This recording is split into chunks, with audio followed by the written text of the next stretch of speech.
कि दुनिया की राजनीति कहाँ जा रही है। अभी कल हमारे विदेश मंत्री जी ने कहा कि यूएन अपनी प्रासंगिकता खो दिया है और वो तो विदेशी कंपनियों की तरह काम कर रहा है, तो ये पुरानी कंपनी जैसा हो गया है। तो इस सब संदर्भों में आपकी टिप्पणी खास करके दुनिया की राजनीति कहाँ जा रही है, और अपने इसराइल कहाँ जा रहा है, यूक्रेन कहाँ जा रहा है, ईरान कहाँ जा रहा है। शुक्रिया डॉक्टर साहब। दरअसल आज 7 अक्टूबर है, अगर कोई और तारीख होती तो शायद मैं बहुत सारी बातें करता दुनिया के बारे में और देश के बारे में। देखिए, मेरे ख्याल में जब इस दौर का इतिहास लिखा जाएगा तो जो इतिहासकार होगा, जो मौलिक होगा, वो ये 7 अक्टूबर 2023 को जो है वो मिस नहीं कर सकता। 7 अक्टूबर 2023 से पहले की दुनिया और 7 अक्टूबर 2023 के बाद की दुनिया, वो एक अलग दुनिया। हम लोग फैज़ अहमद फैज़ को पढ़ते थे, समझते नहीं थे वो क्या कह रहा है। उनका एक तराना है बहुत मशहूर, उसमें उसकी 2 शेर सुनाना चाहता हूँ। ऐ खाक नशीनों उठ बैठो, वो वक्त करीब आ पहुंचा है। ऐ खाक नशीनों उठ बैठो, वो वक्त करीब आ पहुंचा है। जब तख्त गिराए जाएंगे, जब ताज उछाले जाएंगे। इसके बाद एक शेर है, उसके बाद वाले शेर में उसने और दिलचस्प बात कही। उसने कहा, कटते भी चलो बढ़ते भी चलो, कटते भी चलो बढ़ते भी चलो, बाजू भी बहुत हैं सर भी बहुत, चलते भी चलो कि अब डेरे मंजिल पे डाले जाएंगे। तो ये जो है ना कि कटते भी चलो बढ़ते भी चलो, ये क्या होता है? ये हमने एक साल में देखा कि ये होता है।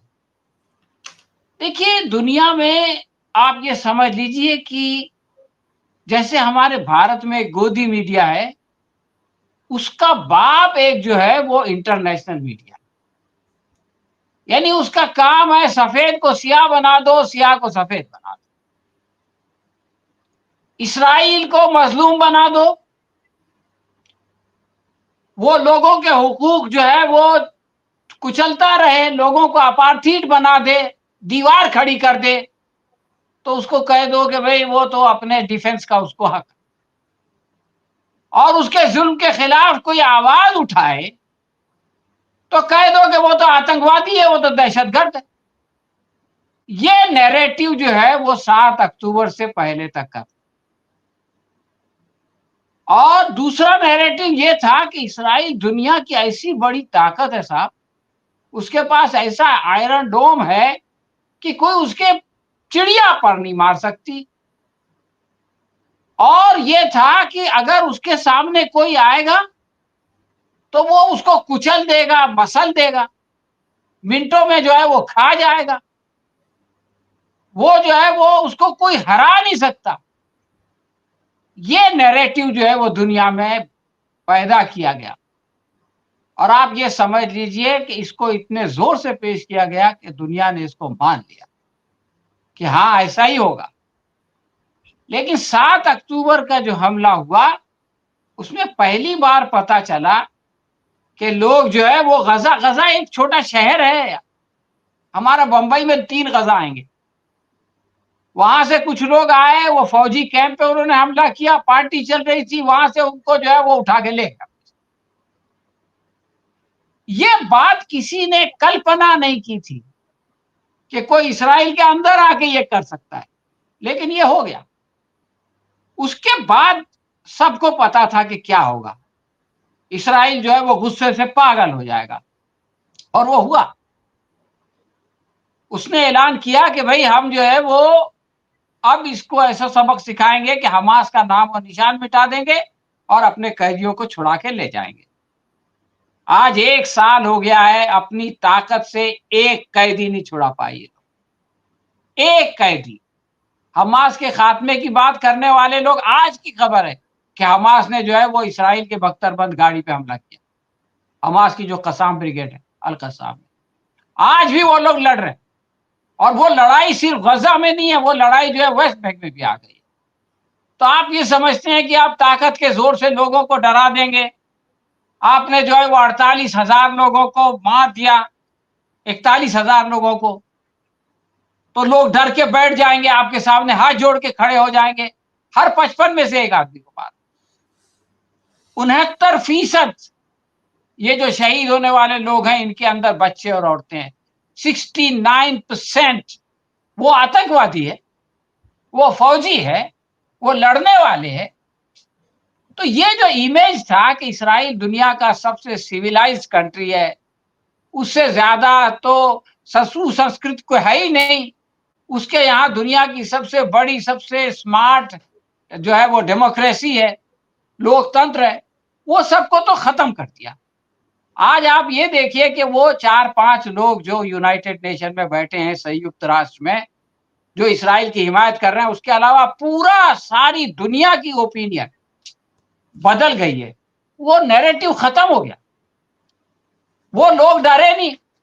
पहले जो है जब इनका हमला होता था तो लोग पास पड़ोस के, कोई लबनान चला जाता था, कोई जॉर्डन चला जाता था, कोई इजिप्ट चला जाता था, कोई नहीं गया।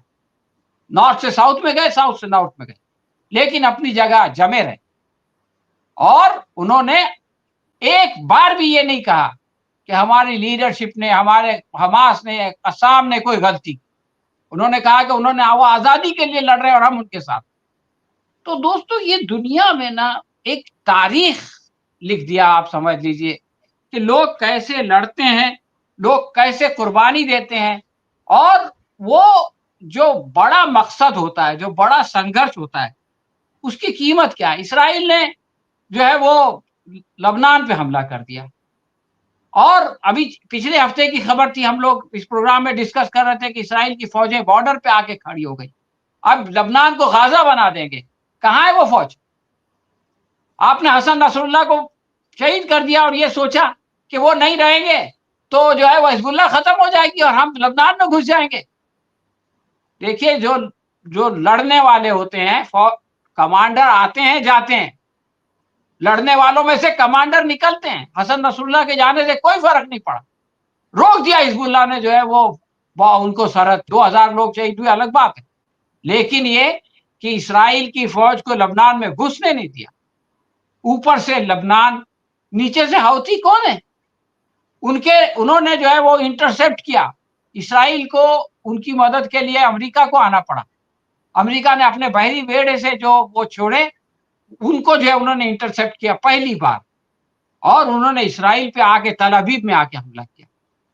तो दुनिया में जो लोग ये समझते थे, और आप ये सोचें कि ईरान के बारे में, ईरान ने 2 मरतबा हमला किया है इसराइल पे, लेकिन इसराइल की ये हिम्मत नहीं है।